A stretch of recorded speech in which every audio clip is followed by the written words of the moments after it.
കുട്ടനാട്ടിലെ പല പ്രദേശങ്ങളിലെയും കൈനഗരി, കാവാലം, പുളിങ്കുന്ന് മേഖലകളൊക്കെ പ്രത്യേകിച്ചും ബോട്ടാണ് ആശ്രയം. അവിടെ രാവിലത്തെ ഈ പ്രഭാതങ്ങളിലൊക്കെയുള്ള ബോട്ട് സർവീസ്, വൈകുന്നേരം തിരിച്ചുള്ള ബോട്ട് സർവീസിലൊക്കെ ഉൾക്കൊള്ളാവുന്നതിലും അധികം ആൾക്കാരാണ് എല്ലാ ദിവസവും യാത്ര ചെയ്യുന്നത്. എല്ലാ ദിവസവും അവിടെ ഈ പറഞ്ഞ സേഫ്റ്റി മെഷേഴ്സൊന്നും സ്വീകരിക്കാൻ കഴിയുന്നില്ല.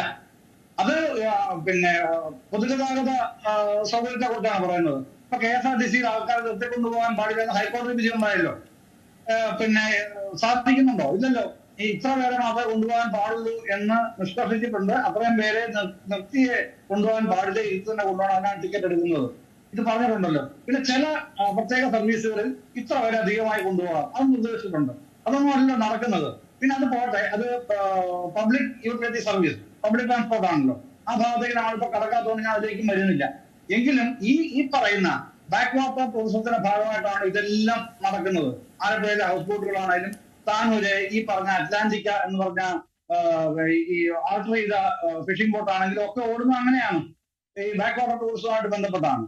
പക്ഷെ ഈ ബാക്ക് വാട്ടർ ടൂറിസവുമായിട്ട് ബന്ധപ്പെട്ട് നിൽക്കുമ്പോൾ ഇതിന് ഇപ്പൊ ഹെൻറി ജോസൻ ഉന്നയിച്ച ഒരു വിമർശനത്തില് ഈ മറ്റ് ഭാഗങ്ങളിലെ രാഷ്ട്രീയമായ ആശയം ഒഴിച്ചു നിർത്തി ടൂറിസം ഡിപ്പാർട്ട്മെന്റിന് ചില ഉത്തരവാദിത്തങ്ങൾ നിർവഹിക്കാനുണ്ട് എന്നതിനോട് എനിക്ക് യോജിപ്പാണുള്ളത്. ശരി, താങ്കൾ ദയവായി തുടരുക. ഇപ്പോൾ CR നീലകണ്ഠൻ, സാമൂഹ്യ പ്രവർത്തകൻ CR നീലകണ്ഠൻ കൂടി ചേരുന്നുണ്ട്. ശ്രീ CR നീലകണ്ഠൻ, ഈ നമുക്ക് ചുറ്റും ദുരന്തങ്ങൾ ഉണ്ടാകുന്നു, അന്വേഷണം പ്രഖ്യാപിക്കുന്നു, നഷ്ടപരിഹാരം നൽകുന്നു. ഞാൻ നേരത്തെ പറഞ്ഞ പോലെ ഇതിന്റെ എല്ലാം ഫലമായി സംസ്ഥാന വ്യാപകമായി പല പരിശോധനകളും കർശനമാക്കുന്നു. ഇതിനപ്പുറത്തേക്ക് ഈ ദുരന്തങ്ങൾ ആവർത്തിക്കാതിരിക്കാൻ നിയമങ്ങൾ പൂർണ്ണമായും നടപ്പിലാക്കാൻ എന്താണ് അധികാരികൾ ചെയ്യേണ്ടത്?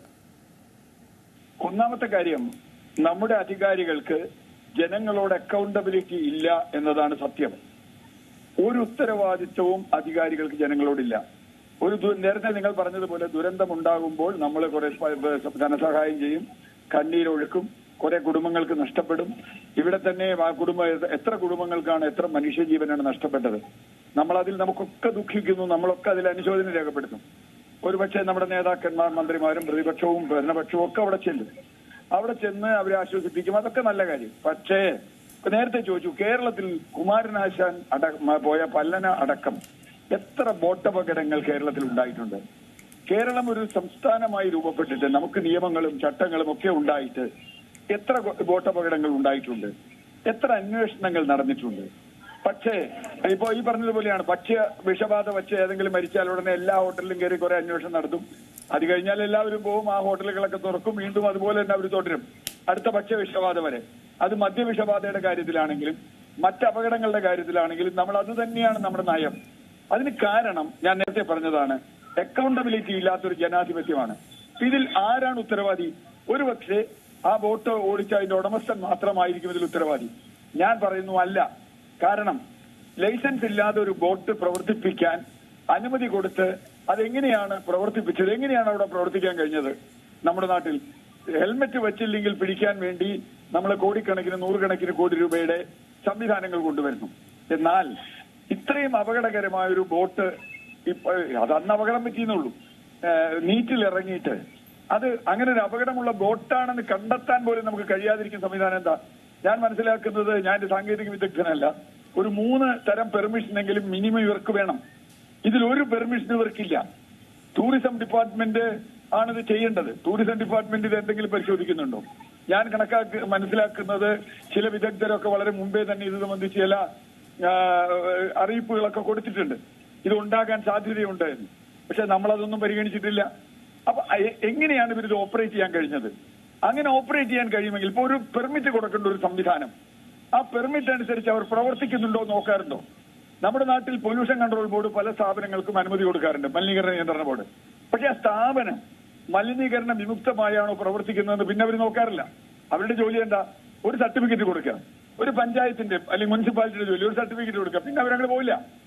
അല്ലെങ്കിൽ ഏതെങ്കിലും ഒരു ഏജൻസിയുടെ ചുമതല. യഥാർത്ഥത്തിൽ ഒരു ഏജൻസിക്ക് ആ ചുമതല മാത്രമല്ലല്ലോ ഉള്ളത്.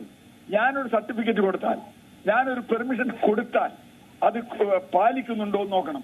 2, പെർമിഷൻ ഇല്ലാതെ ആരെങ്കിലും പ്രവർത്തിപ്പിക്കുന്നുണ്ടോ നോക്കണം. ഇതൊരു എല്ലാത്തിലുള്ള സംവിധാനമൊന്നും അല്ലല്ലോ. എവിടെയാണ് ടൂറിസ്റ്റ് ബോട്ടുകൾ ഉള്ളത്? എവിടെയാണ് ഹൗസ് ബോട്ടുകൾ ഉള്ളത്? എവിടെയാണ് കടത്ത് ബോട്ടുകൾ ഉള്ളത്? എവിടെയാണ് പബ്ലിക് ട്രാൻസ്പോർട്ട് ഉപയോഗിക്കുന്നത്? എന്നൊക്കെ നമുക്ക് നന്നായിട്ട് അറിയാം. ഇതിനൊക്കെ നമുക്ക് സംവിധാനങ്ങളൊക്കെ ഉണ്ട്. അതിന് പൈസ കൊടുത്ത് നമ്മൾ ഉദ്യോഗസ്ഥരെ ഏർപ്പെടുത്തിയിട്ടുണ്ട്. ഇവരാരും അതിന്റെ സംവിധാനം നോക്കാറില്ല. ഇനി അഥവാ നോക്കിയാൽ തന്നെ അവരുടെ മേൽ ചില സമ്മർദ്ദങ്ങൾ വരും. അത് തൽക്കാലം അങ്ങ് കൊടുക്കുക, ഇപ്പൊ കുഴപ്പമുണ്ടാവില്ല. ഏത് അപകടം എങ്ങനെയാണ്? അപകടം ഉണ്ടാകുന്നത് വരെ സേഫാണ്. ഇപ്പൊ വണ്ടി ഓടിക്കുമ്പോഴും അങ്ങനെയല്ലേ? നമുക്കൊരു അപകടം ഉണ്ടാകുന്നവരെ നമ്മൾ എത്ര സ്പീഡിൽ ഓടിച്ചാലും സേഫാണ്. അപകടം ഉണ്ടായാൽ മാത്രമാണ് അത് അപകടമാവുന്നത്. അപ്പൊ പ്രശ്നം നിരന്തരമായ പരിശോധന ഇക്കാര്യത്തിലുണ്ടോ? ഇപ്പൊ ഒരാഴ്ചക്കോ 2 ആഴ്ചക്കോ എല്ലാ ബോട്ടും പരിശോധിക്കും, അത് കഴിഞ്ഞാൽ പോവും. ഇപ്പൊ കുമരകം ബോട്ട് അപകടത്തെ കുറിച്ച് ഉണ്ടായ ഏതെങ്കിലും തരത്തിലുള്ള അന്വേഷണ റിപ്പോർട്ട് ആരെങ്കിലും നടപ്പാക്കിയോ? അത് മറ്റു ബോട്ടുകൾ പാലിക്കുന്നുണ്ടോ എന്ന് ആരെങ്കിലും നോക്കിയോ? ഇത് നമ്മുടെ ഒരു കാര്യത്തിൽ മാത്രമല്ല. അതുകൊണ്ടാണ് ഞാൻ പറഞ്ഞത്, ഇത് മലിനീകരണത്തിന്റെ കാര്യത്തിലും മാലിന്യത്തിന്റെ കാര്യം മുതൽ ഇങ്ങോട്ട് തുടങ്ങിയാൽ നമ്മളിപ്പോ ബ്രഹ്മപുരത്തേക്ക് അനുഭവിച്ചതാണ്. ഒരു സംവിധാനവും നിരന്തരമായി ഇത് മോണിറ്ററിംഗ് ഇല്ല. അപ്പൊ മോണിറ്ററിംഗ് ഇല്ല എങ്കിൽ, മോണിറ്ററിംഗ് ഉണ്ടെങ്കിൽ എന്താ? അയാൾക്ക് ഉത്തരവാദിത്തമുണ്ട്. ഇപ്പൊ മോണിറ്റർ ചെയ്യുന്ന ആൾക്ക് ഉത്തരവാദിത്തമുണ്ട്. ഒരു ബോട്ടിന് ലൈസൻസ് ഉള്ള ബോട്ട് പോലും ലൈസൻസ് അനുസരിച്ചാണ് പ്രവർത്തിക്കുന്നത് എന്ന് പരിശോധിക്കാൻ സംവിധാനമില്ലെങ്കിൽ ലൈസൻസ് കൊടുക്കുന്നതിൽ ഒരു കാര്യമില്ല. ഏറ്റവും പുതിയ വാർത്തകളും വിശേഷങ്ങളും വിരൽത്തുമ്പിലറിയാൻ സീ മലയാളം ന്യൂസ് എല്ലാ ഡിജിറ്റൽ പ്ലാറ്റ്ഫോമുകളിലും.